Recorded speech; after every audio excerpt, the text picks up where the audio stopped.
Vijay Bidri, thank you so much for joining me on the telecast. I also have with me Raghu Dooderi, Congress spokesperson, joining me on the telecast. Mr. Raghu, we know that in Karnataka, it's your government. What exactly is the accountability in terms of this? Because over 11 lives at least have been lost in this incident. Several lapses have been exposed.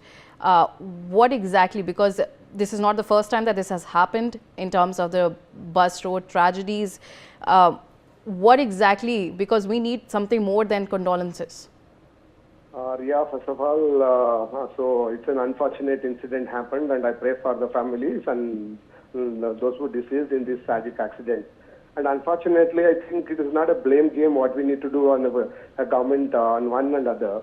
So India has reported roughly around 6 lakh accidents, road accidents in the last 1 year, so which is highest in the entire world.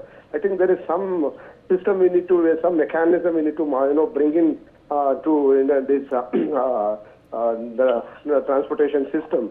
I think we need this accident. Most of the accidents are reported recently due to these truck drivers.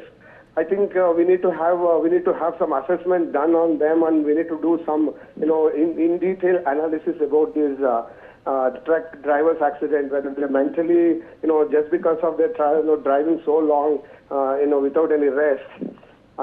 So we need to do that. I think we need to do that. The government of Karnataka has already taken the measures to change the structure of the buses. I think when the tragic incident happened in Andhra Pradesh last month, 2 months back, that time only our honorable minister had already reported to do an assessment on the buses, the structure of the buses, and so all the safety measures which the buses are following.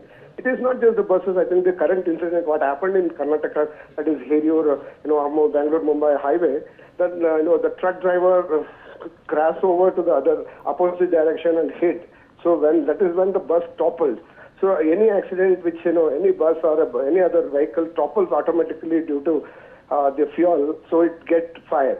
So I think we need to talk about very openly and very widely on the safety.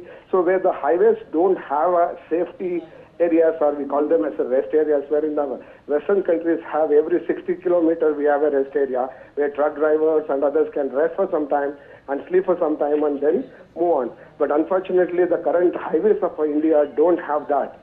So I think I stress more on that. I think first thing, I stress more on setting up rest areas every 60 kilometers where a truck driver, a bus driver, or anybody for that matter, who are driving on the highways, take rest and move on to the next destination. And the second one is, so we need to do some assessment, psychometric assessment on the truck drivers, especially those who are driving on the long haul.